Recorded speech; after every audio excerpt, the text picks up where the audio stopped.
Amen. Amen. Il y a une pensée justement qui me venait à l'esprit avant que le frère ne commence à chanter par rapport à ceux qui sont morts. La pensée que le Seigneur mettait dans mon cœur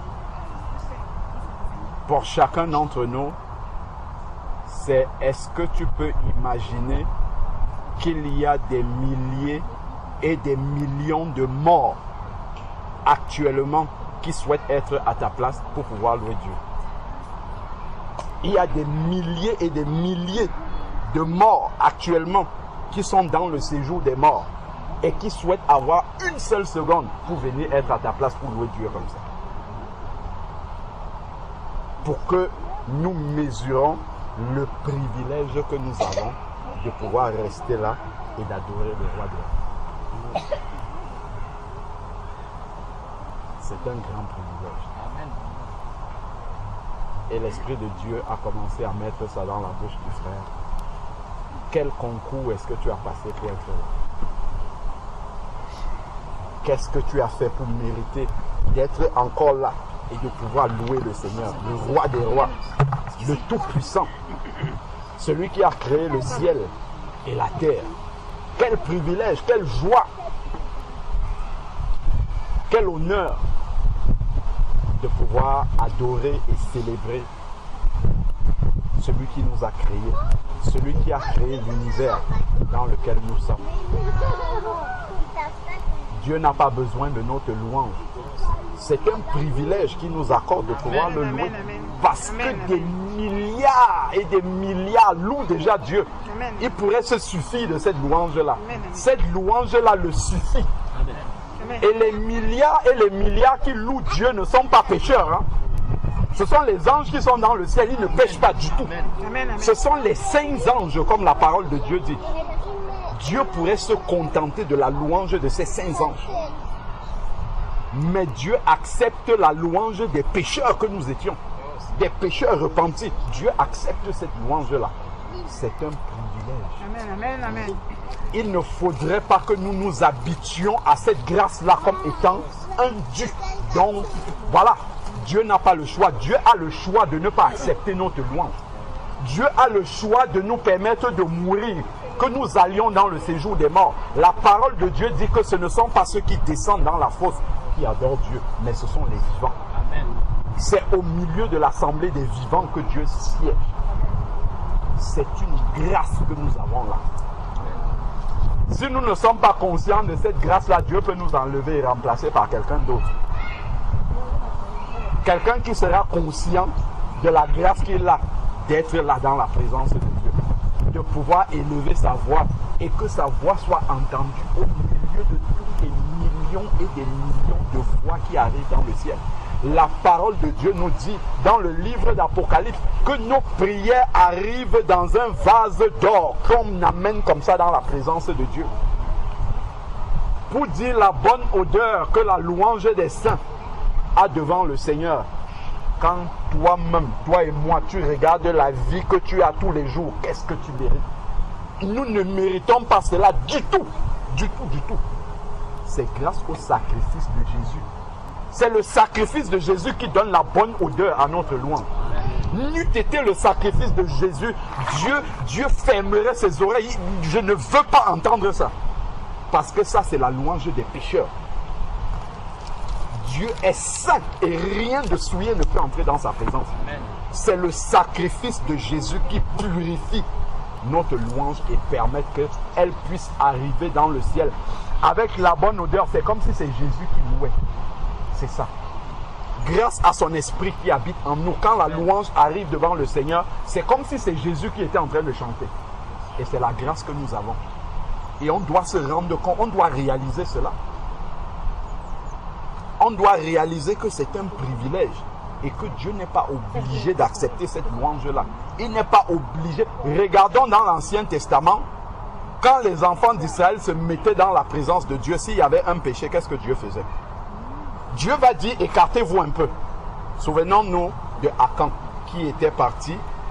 Le peuple d'Israël était parti dans une guerre et Dieu avait donné des consignes. Dieu avait dit de dévouer par interdit tout ce qui appartient à ce peuple-là, c'est-à-dire de ne rien prendre comme butin. Ils sont partis, Akan a vu quelque chose qui l'intéressait, il a pris. Il pensait que comme les gens n'ont pas vu, celui qui est dans le ciel n'a pas vu, mais Dieu l'avait vu. Et qu'est-ce que Dieu a fait? Quand Dieu a exposé son péché, Dieu a dit reculez un peu. Dieu a ouvert la terre comme ça, il est descendu dans la terre avec tout ce qui lui appartenait. C'est ça la sainteté de Dieu.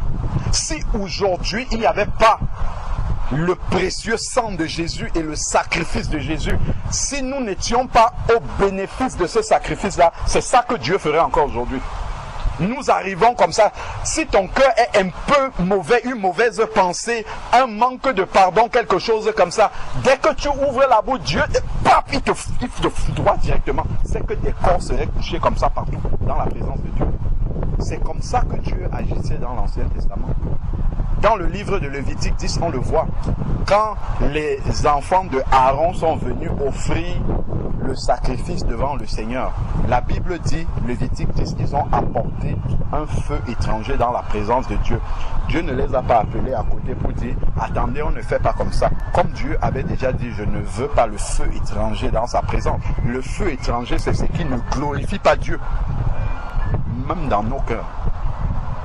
Eux, ils sont venus comme ça, Dieu les a foudroyés directement, ils sont morts nets devant leur papa Aaron. La bouche de tout le monde s'est fermée devant la sainteté de Dieu. C'est ça que Dieu ferait encore aujourd'hui. Et nous disons que Dieu est le même hier, aujourd'hui et éternellement. La sainteté de Dieu n'a jamais changé. C'est juste grâce au sacrifice de Jésus. Il ne faudrait pas qu'on oublie ça. Ce n'est que grâce au sacrifice de Jésus que le cœur de Dieu est apaisé, que Dieu peut supporter que nous demeurions dans sa présence, même avec la trace d'un péché non confessé. Parce que Jésus à la croix a dit, Père, pardonne-leur, car ils ne savent pas ce qu'ils font. C'est pour ça que Dieu prend patience encore. Mais réalisons que c'est un privilège. Il ne faudrait pas que nous gaspillions la grâce de Dieu. Que nous ne soyons pas conscients que c'est une grâce que nous avons d'être là dans la présence de Dieu, de pouvoir évoquer son nom. Réalisons que c'est un privilège que Dieu nous accorde.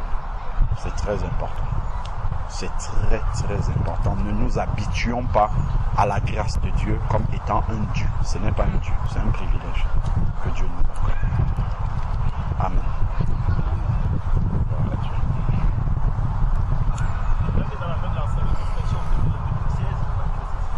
Amen. Donc, 16 à partir du verset 19. D'accord, peut faire ma place.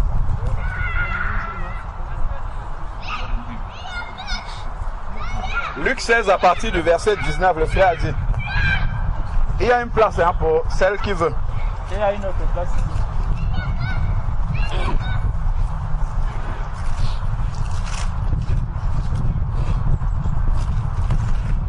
C'est bon pour tout le monde, je te lis.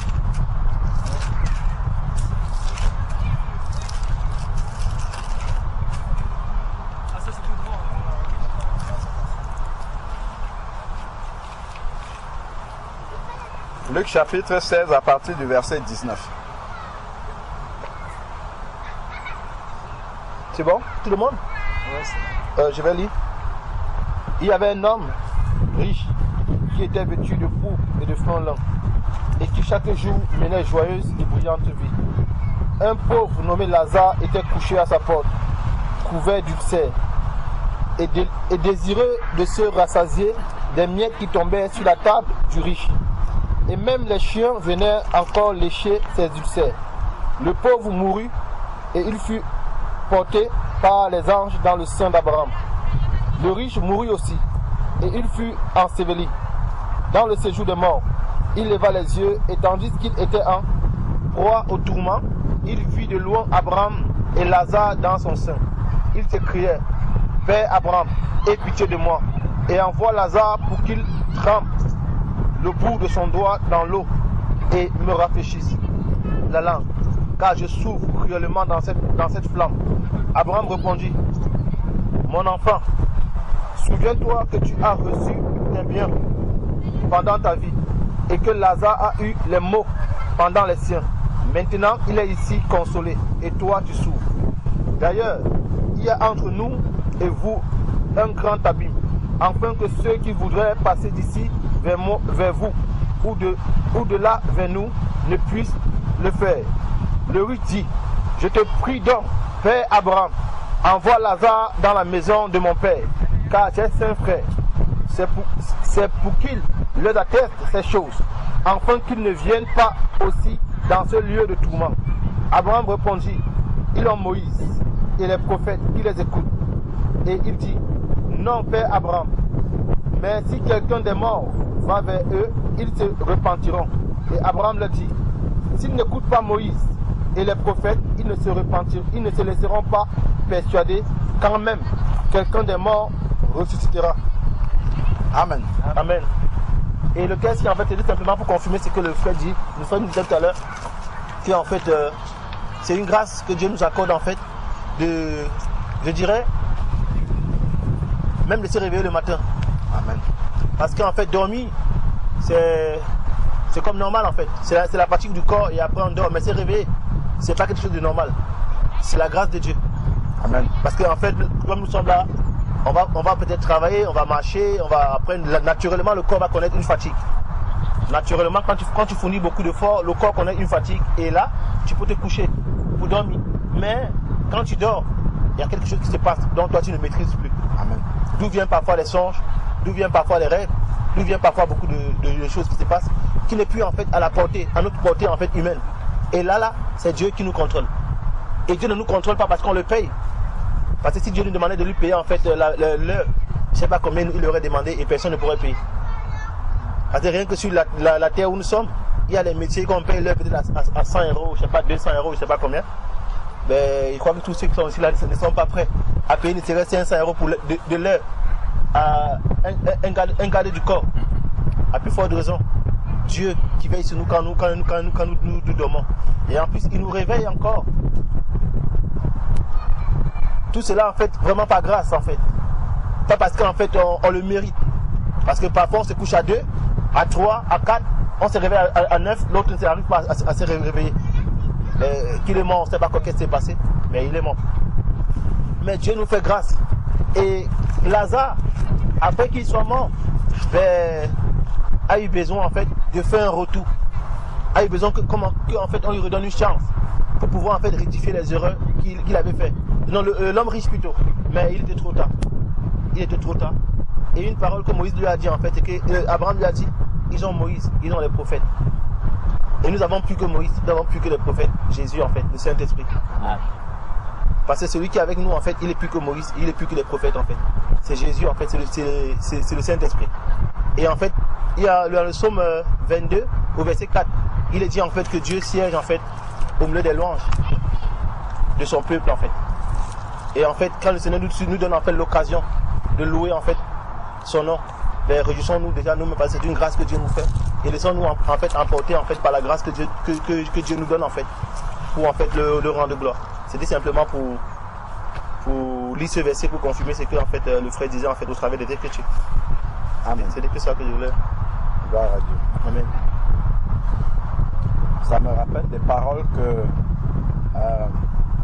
un frère dans une assemblée où on était disait souvent quand il priait, et ce sont des paroles qui m'ont marqué jusqu'aujourd'hui, ça fait une dizaine d'années en arrière, et le frère disait souvent dans sa prière, Seigneur, je respire tous les jours, mais je n'ai jamais reçu une facture de la respiration que tu m'accordes tous les jours.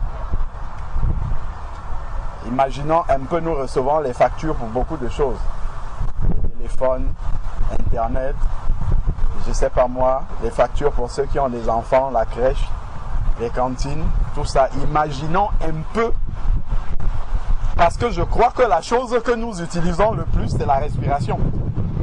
Imaginons un peu que Dieu devait nous facturer la respiration.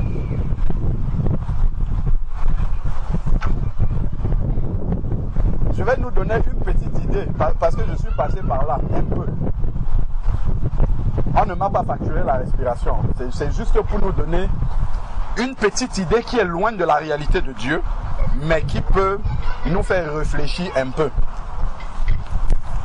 Lorsque ma maman était à l'hôpital, au Cameroun, elle a fait une journée sous oxygène. On a reçu la facture, une journée. C'est l'oxygène des hommes. Ce n'est pas l'oxygène de Dieu.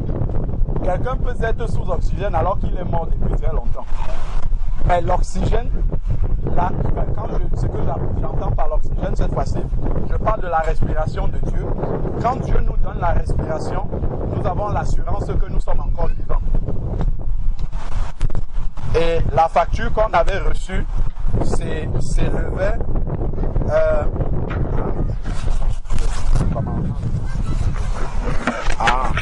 donc la facture qu'on avait reçue s'élevait à plus de 700 000 francs CFA à la journée. Oui, une journée à l'hôpital général à Douala.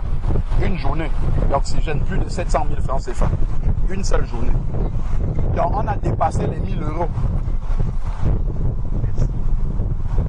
Et ça, c'est la respiration des hommes et en Afrique.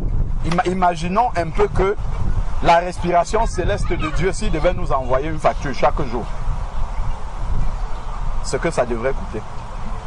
S'il fallait estimer ça, ça corrobore ce que le frère a dit, que personne ne pourrait payer ça. Je ne parle même pas du salut, hein. Là je parle des choses de la terre, en fait. On ne parle même pas du salut alors. Je ne dis même pas une seconde d'avoir le salut de Dieu, combien ça pourrait coûter. Donc c'est vraiment une grâce, un privilège pour nous de... Dieu l'a rendu gratuit parce que en fait ça n'a pas de valeur matérielle. On ne peut pas estimer ça. C'est pour ça que Dieu l'a rendu gratuit tout simplement.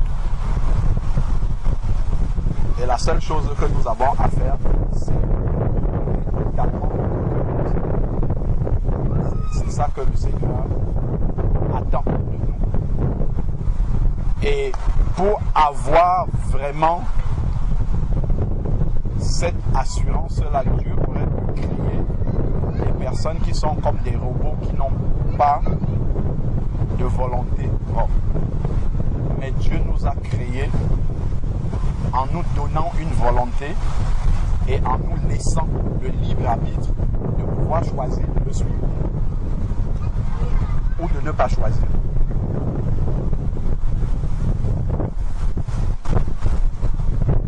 Dieu a laissé l'homme afin que l'homme puisse reconnaître l'amour de Dieu et décider lui-même de se tourner vers lui.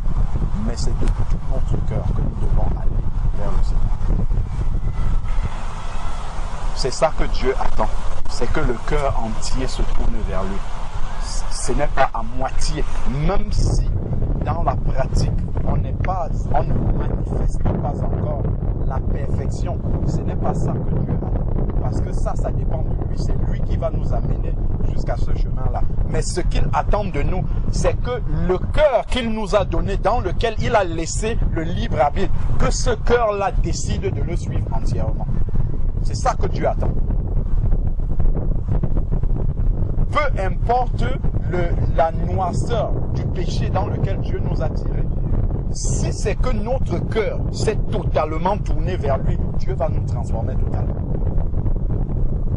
Mais s'il y a une partie de notre cœur, s'il y a des aspects de notre cœur qu'on a refusé de donner à Dieu,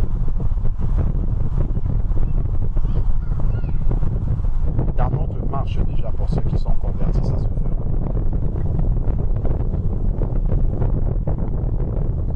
Et pour celui qui n'est pas encore converti, on ne peut pas tromper Dieu. On peut tromper les hommes, mais pas Dieu. On ne trompe pas Dieu. Parce que tout est lumière devant le Seigneur. Donc, ou bien on se tourne totalement vers Dieu à 100%, ou bien on ne se tourne pas vers lui, parce que ça ne sert à rien. En fait, pour Dieu, soit c'est à 100% on est tourné, soit il considère qu'en fait on n'est pas tourné vers lui. En fait, on n'est pas son enfant, tout simplement. C'est pour ça qu'il n'y a pas de... Je ne suis pas tout à fait enfant de Dieu. Si tu n'es pas enfant de Dieu, tu es enfant du diable. C'est ce que dit la parole de Dieu. Et comment est-ce qu'on définit un enfant de Dieu? Ce n'est pas celui qui a une Bible. Ce n'est pas celui qui sait la lire. Ce n'est pas celui qui a à jurer la Bible partout. Ce n'est pas ça un enfant de Dieu. la Bible donne la définition d'un enfant de Dieu dans Jean chapitre 1 Jean chapitre 3. 1 Jean chapitre 3 verset 9 à verset 10. Et c'est là où on voit comment la parole de Dieu tranche net en fait. Et nous on a du mal à trancher comme ça.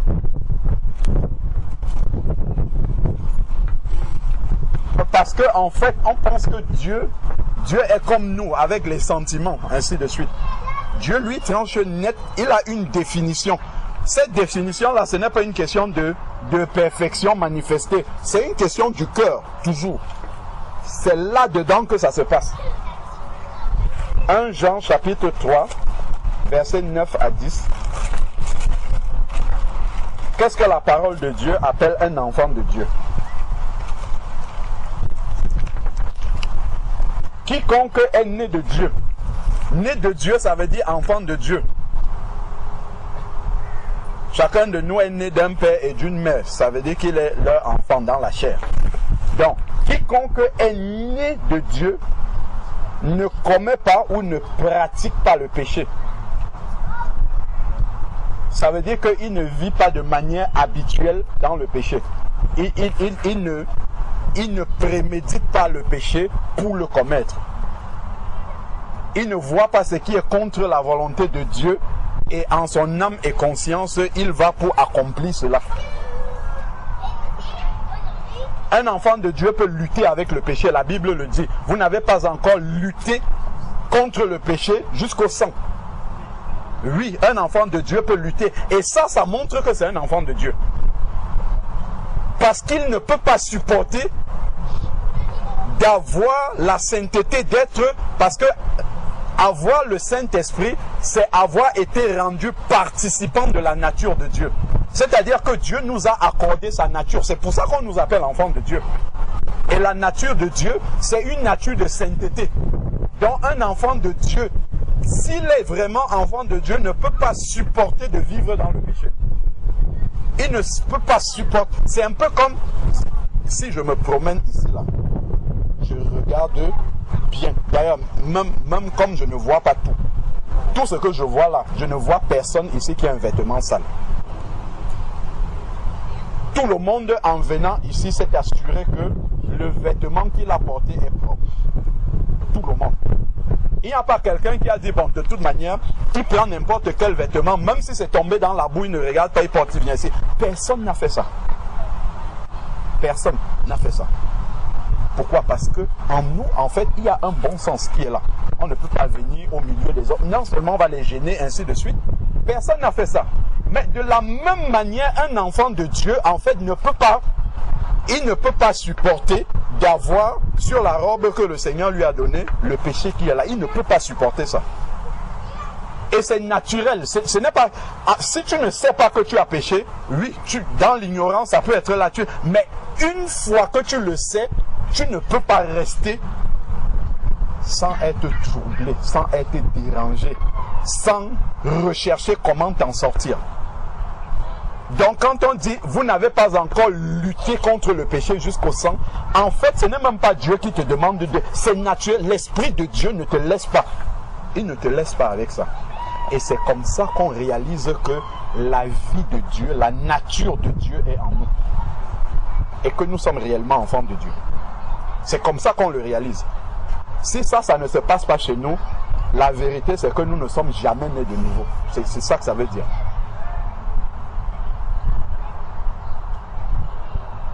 Parce que né de nouveau, précisément, l'instant où nous naissons de nouveau, c'est l'instant où l'Esprit de Dieu entre habiter en nous. C'est à cet instant précis qu'on est de nouveau. C'est la réception de la nature de Dieu en nous. Et dès que la nature de Dieu entre en nous, en fait, ça nous change. On devient une nouvelle personne, immédiatement.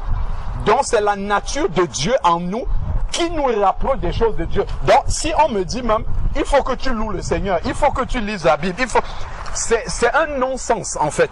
C'est un non-sens. Parce qu'un enfant, excusez-moi, un enfant, les parents vont veiller à ce qu'un enfant qui vient de naître mange, ainsi de suite. Mais, si un enfant sort du ventre de sa maman, ne pleure pas.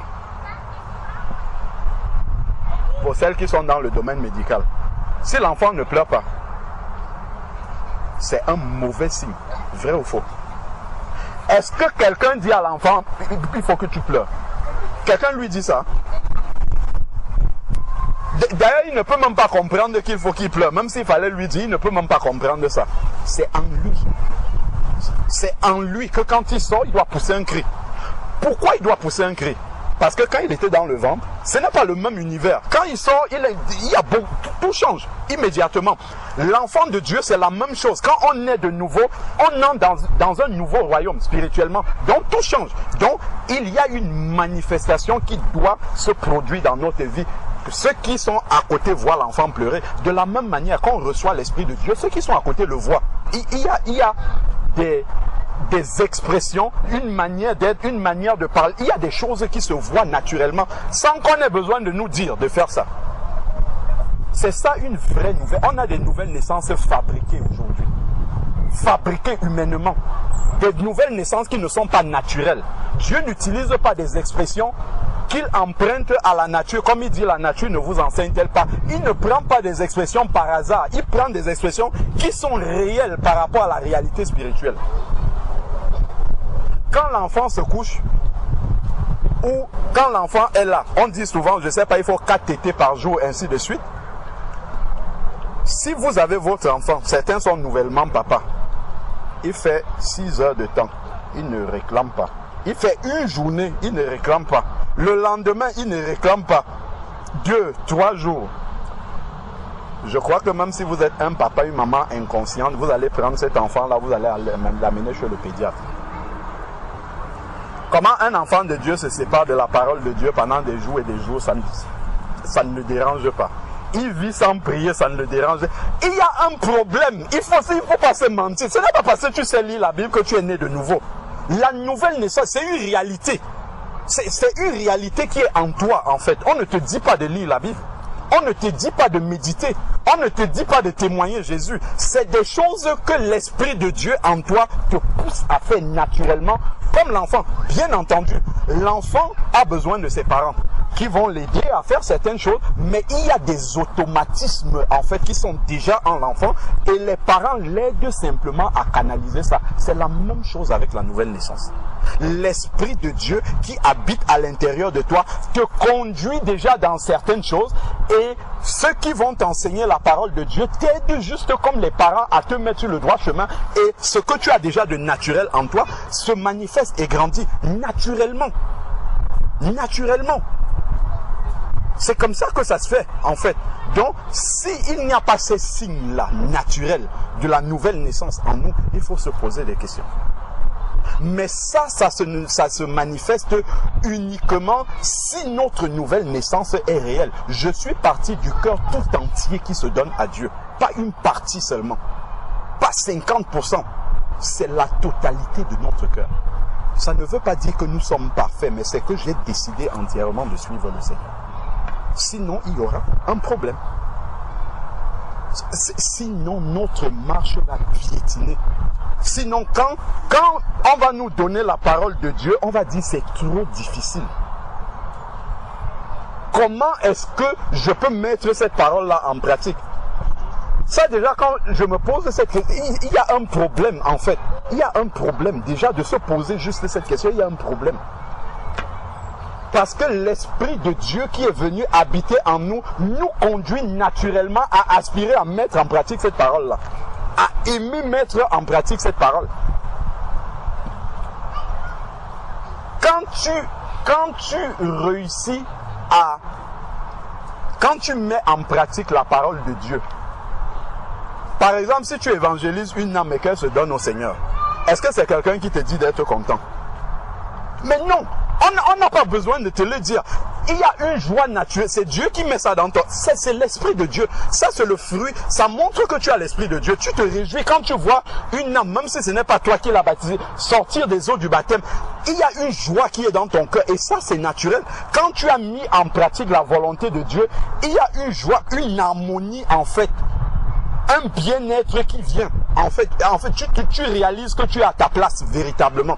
Ça, ce sont les signes de la nouvelle naissance. Ce sont les signes de quelqu'un qui est né de nouveau, réellement.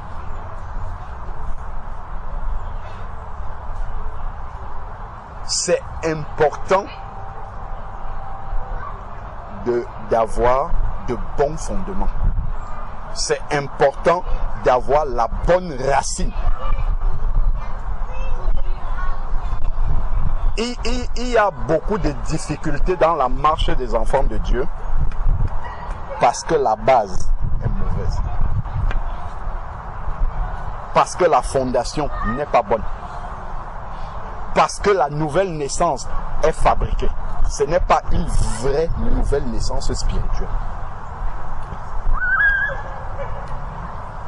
Une vraie nouvelle naissance spirituelle ne veut pas dire qu'on est parfait. On ne parle pas de la perfection là.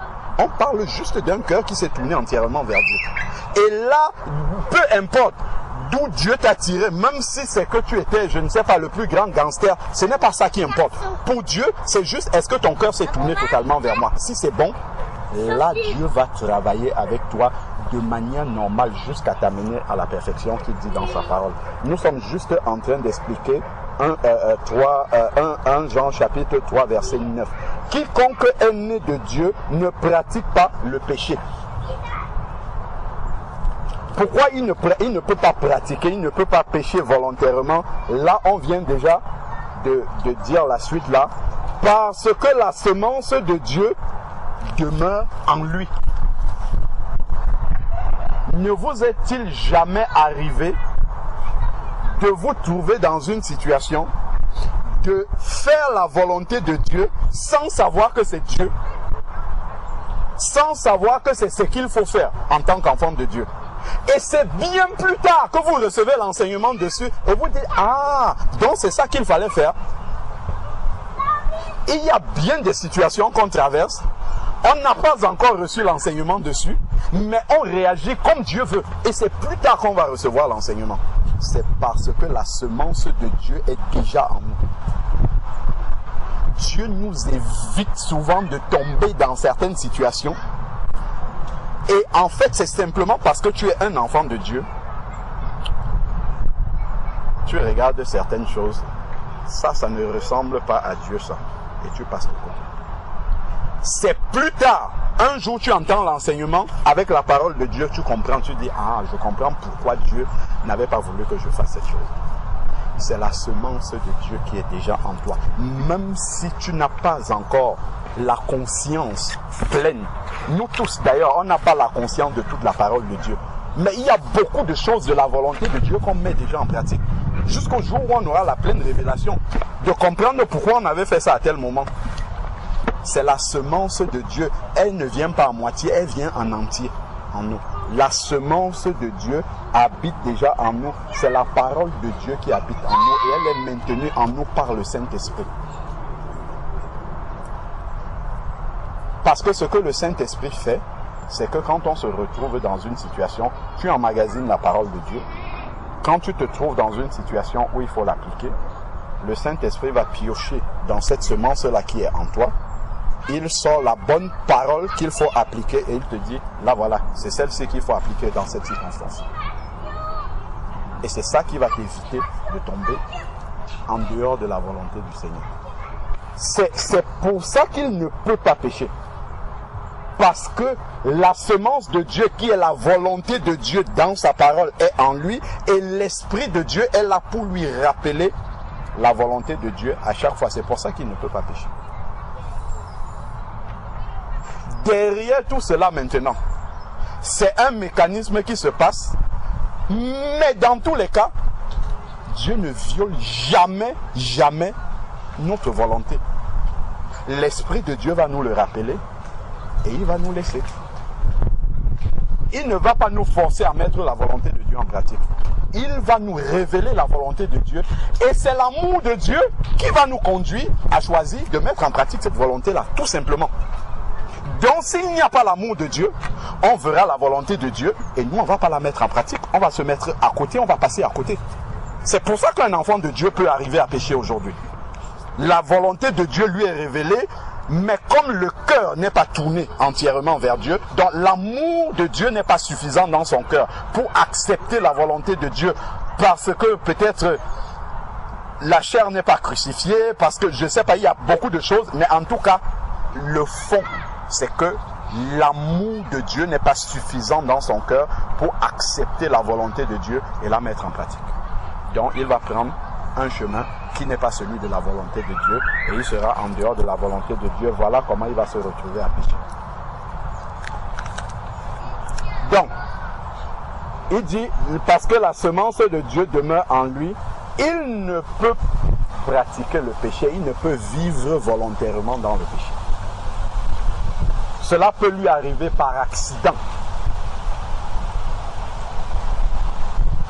Mais il ne s'assoit pas, il prémédite, il va et il commet le péché. Parce que ça, ce n'est pas la nature de Dieu. Donc ensuite, maintenant, et il est mal à l'aise, évidemment. Il est très mal à l'aise si ça lui arrive. Très très mal à l'aise, comme quelqu'un qui pourrait arriver ici et il se rend compte que tout son pantalon est trempé de boue. Il ne peut pas s'asseoir là, rester là, croiser les pieds. Non, il ne peut pas. S'il fait ça, c'est qu'il y a quelque chose qui ne va pas. D'ailleurs, tout le monde sera étonné. Même ceux qui sont à côté là seront étonnés qu'une telle personne puisse être à l'aise. Pourquoi? Parce que le bon sens, le savoir-vivre, c'est des choses du monde, hein, en fait. Le savoir-vivre ne permet... Tu ne peux pas te laisser... Pour celui qui travaille, tu ne peux pas te lever, tu prends une chemise bien sale. D'ailleurs, dans le bac d'habits sales, c'est là où tu vas prendre l'habit que tu vas porter pour aller au travail. En fait, ça, tu ne vas pas le faire. Parce que le bon sens ne te laisse pas faire ça. En tant qu'enfant de Dieu, l'Esprit de Dieu aussi ne peut pas te laisser prendre ta robe sale comme ça et puis marcher avec, tout simplement. Je parle de la robe spirituelle que le Seigneur nous donne. C'est-à-dire avoir le péché là-dessus et marcher avec sans être dérangé. De la même manière, spirituellement, c'est comme ça que si les choses se sont passées normalement dans notre naissance spirituelle, c'est comme ça que notre marche doit être aussi. Donc ensuite, maintenant, c'est par là que se manifestent les enfants de Dieu et du diable. Parfois, nous on pense que l'enfant du diable, je ne sais pas moi, c'est celui qui n'a pas de Bible chez lui. C'est celui qui ne sait pas chanter des cantiques chrétiens. C'est celui qui ne prie pas à 4 heures du matin. On pense que c'est lui l'enfant du diable. Mais la Bible nous donne une définition claire. La manière dont se différencie un enfant de Dieu et un enfant du diable, c'est l'attitude devant le péché. C'est ça qui différencie les deux, tout simplement. Parce que ça révèle la nature de la personne qui est devant la situation. L'enfant du diable ne se pose pas de questions. Il pêche parce que c'est dans sa nature. Le diable pêche dès le commencement. Donc, c'est dans sa nature de pécher naturellement. Il n'a même pas de problème de conscience par rapport à ça. Pourquoi lorsque on va baptiser quelqu'un, on dit c'est un engagement de bonne conscience devant Dieu? Parce que désormais, la personne prend l'engagement d'arrêter et maintenant de tourner sa conscience vers le Seigneur devant toute situation. Seigneur, qu'est-ce que tu penses de ça? Seigneur, comment tu vois ça? Ma conscience, c'est devant Dieu désormais. Donc, je ne peux pas avoir une bonne conscience devant le Seigneur s'il y a le péché dans ma vie. Ce n'est pas possible. Tout ça là, ça rentre en fait dans la nouvelle naissance. C'est pour ça qu'on fait suivre du baptême, qui est un engagement de bonne conscience, ainsi de suite. C'est tout cet ensemble-là qui fait en sorte que, ici, on dit, c'est par là que se manifeste l'enfant de Dieu et l'enfant du diable. La conscience du péché dans notre vie, sans rien faire, révèle en fait que, c'est ici, la Bible le dit, révèle en fait que nous ne sommes pas enfants de Dieu. Et ne pas être enfant de Dieu, on ne peut pas être neutre comme ça. Si on n'est pas enfant de Dieu, on est immédiatement enfant du diable. Il n'y a pas un milieu, c'est écrit ici. La Bible ne joue pas en fait avec les mots. On nous dit ça clairement. c'est par là que se manifestent les enfants de Dieu et les enfants du diable. Il n'y a que deux royaumes, il n'y a que deux possibilités. Soit on est enfant de Dieu parce que notre cœur est totalement tourné vers Dieu et qu'on a une bonne conscience devant lui et qu'on craint de pécher, non pas par peur d'aller en enfer, mais parce que dans notre nature, on ne veut pas déshonorer notre Seigneur. On a tellement d'amour pour lui. Et d'ailleurs, la nature même de Dieu que nous avons ne nous laisse même pas tranquilles par rapport à cela. Et l'autre, qui n'est pas comme ça, lui, il appartient automatiquement au diable. Automatiquement. Ça peut faire mal et même ça peut être brutal hein, de dire ça comme ça, mais la parole de Dieu, en fait, il n'y a pas de milieu, en fait.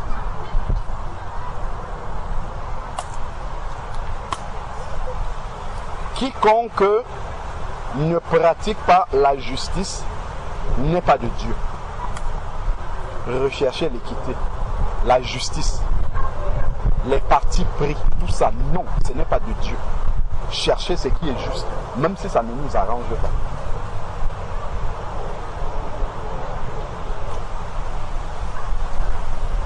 Non plus celui qui n'aime pas son frère.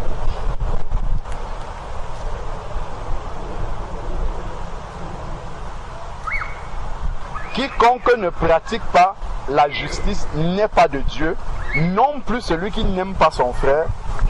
Si on n'aime pas notre frère, on n'est pas de Dieu.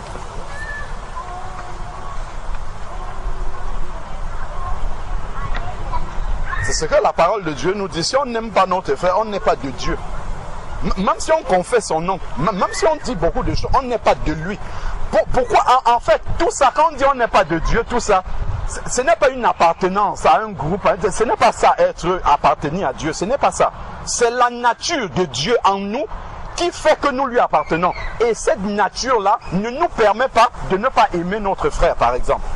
Ne nous permet pas de supporter ce qui est injuste. On voit que ça c'est une injustice, mais on soutient parce que d'une manière quelconque, ça va dans notre sens. Non, ce n'est pas dans la nature de Dieu de rechercher ça, d'être comme ça. La nature de Dieu va toujours nous amener à rechercher ce qui réjouit le cœur de Dieu, ce qui va dans le sens du Seigneur. Donc il est bien en fait que nous revenions toujours à la base et que nous comparions notre propre vie, ce que nous vivons à l'intérieur de nous-mêmes par rapport à ce qui est écrit. Pour avoir le sceau authentique de Dieu que nous lui appartenons, ce ne sont pas les hommes qui disent que nous appartenons à Dieu. Parce que les hommes peuvent dire ça, c'est un enfant de... C'est Dieu seul qui atteste que lui, ça c'est mon enfant. Et quand tu es un authentique enfant de Dieu, le fruit est manifeste. Le fruit, quand on voit, on sait que ça, c'est un enfant de Dieu. Il agit comme ça parce qu'il est de Dieu. De Dieu, pas parce qu'il appartient à un groupe. Il est de Dieu parce que la nature de Dieu se manifeste à l'intérieur de lui. C'est pour ça qu'il est de Dieu. Et donc toujours revenir à la parole. Regardez les définitions que le Seigneur lui-même dit. Comment est-ce que Dieu qualifie son enfant? Comment est-ce que Dieu manifeste aux autres qui est son enfant?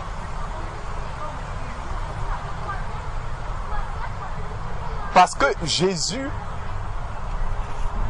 qui est le Fils de Dieu, Dieu a attesté, d'ailleurs c'est ce que Pierre dit le jour de la Pentecôte, Dieu a attesté que c'est son Fils par des signes. Il a montré aux gens par des signes que les prophètes avaient annoncé d'avance.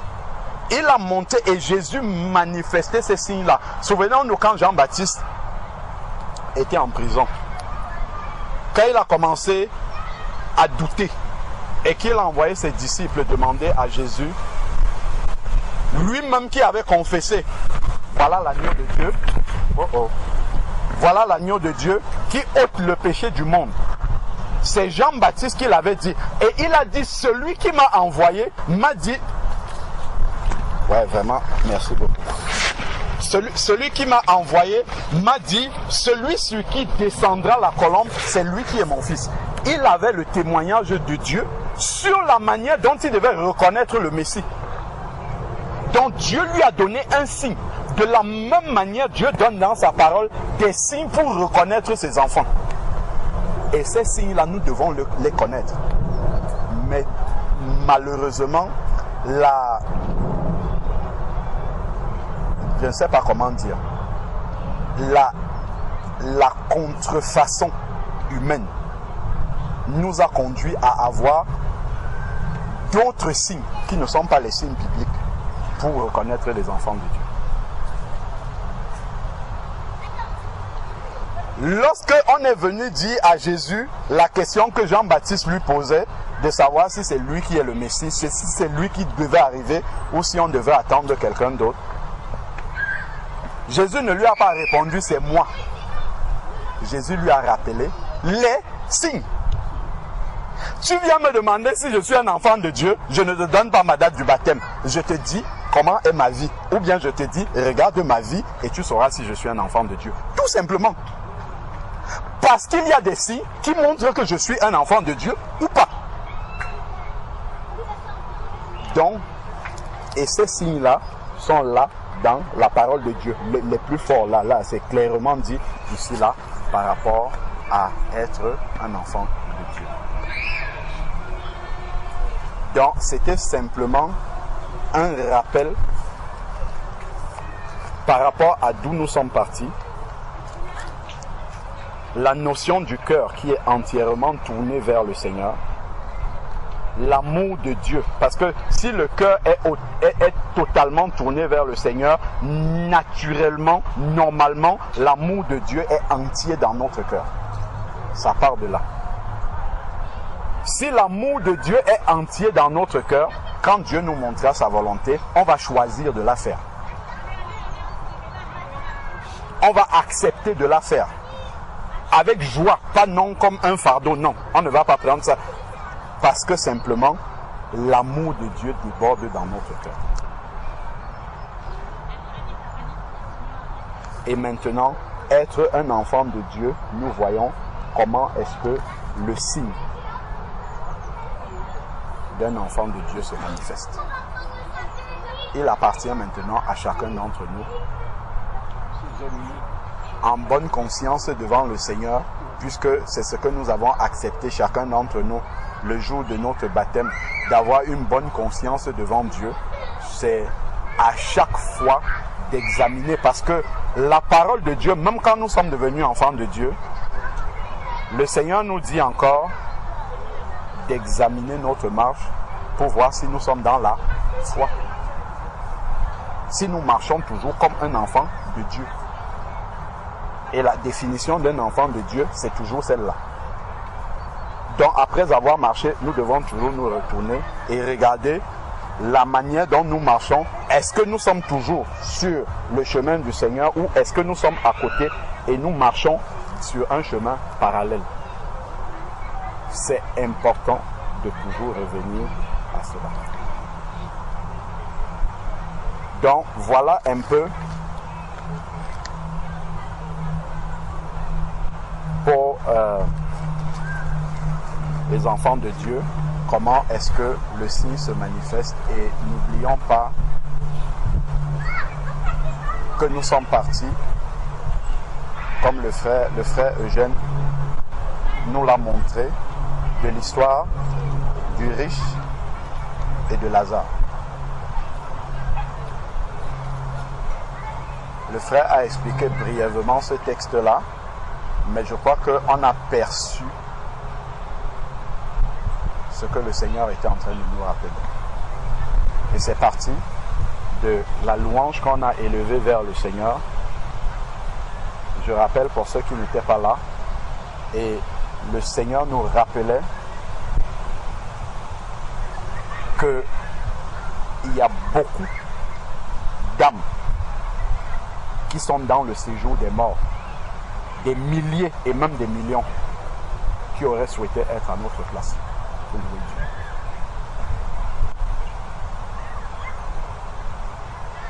Qu'on ne devrait pas s'habituer et prendre la grâce de Dieu comme étant un dû. Quelque chose dont on dispose de manière comme si ça nous était dû. C'est un privilège que Dieu nous accorde. Parce que dans le ciel, les saints anges, comme dit la parole de Dieu, les saints anges, c'est-à-dire qu'il n'y a pas de péché en eux, louent déjà le Seigneur, c'est des myriades et des myriades. Et au milieu de ces myriades-là, la voix de ceux qui sont ici, quand chacun se tourne, il regarde sa vie, tout de suite, le Saint-Esprit peut mettre un doigt sur plein de choses qui ne sont pas dans la volonté de Dieu. Mais Dieu entend nos voix. Et ça, c'est uniquement grâce au sacrifice de Jésus. C'est le sacrifice de Jésus dans notre vie qui vient donner un parfum de bonne odeur à notre louange. Et ça, nous devons réaliser que c'est un privilège. Parce que si ce n'était pas le cas, on a rappelé, comme dans Lévitique chapitre 10, Dieu viendrait, les enfants d'Aaron qui ont amené le feu étranger dans sa présence, il les a foudroyés net devant Moïse et Aaron qui ont fermé la bouche. C'est ça que Dieu devrait faire. Et nous confessons que Dieu est le même hier, aujourd'hui et éternellement. Donc, sa sainteté n'a jamais changé. Elle est toujours la même. C'est simplement le sacrifice de Jésus qui fait en sorte que Dieu n'agit plus comme ça. Dieu prend encore patience. Dieu peut encore tolérer. Et ce n'est pas parce qu'il le fait que nous devons fouler aux pieds la grâce de Dieu ou penser que c'est un Dieu en fait. Non. Nous devons réaliser que ce Dieu saint-là, c'est toujours vraiment par grâce qu'il nous accorde le privilège. Si on donne un privilège à quelqu'un, il doit réaliser que c'est un privilège et en profiter. Et en profiter réellement. Parce que c'est un privilège, ce n'est pas un dû. Donc, c'est un peu cela le résumé de ce que nous avons partagé jusque-là. Il y a des nouveaux visages, en tout cas des visages que moi je n'ai jamais vus au milieu de nous. Ici, c'est censé être une réunion des saints. C'est quoi un saint?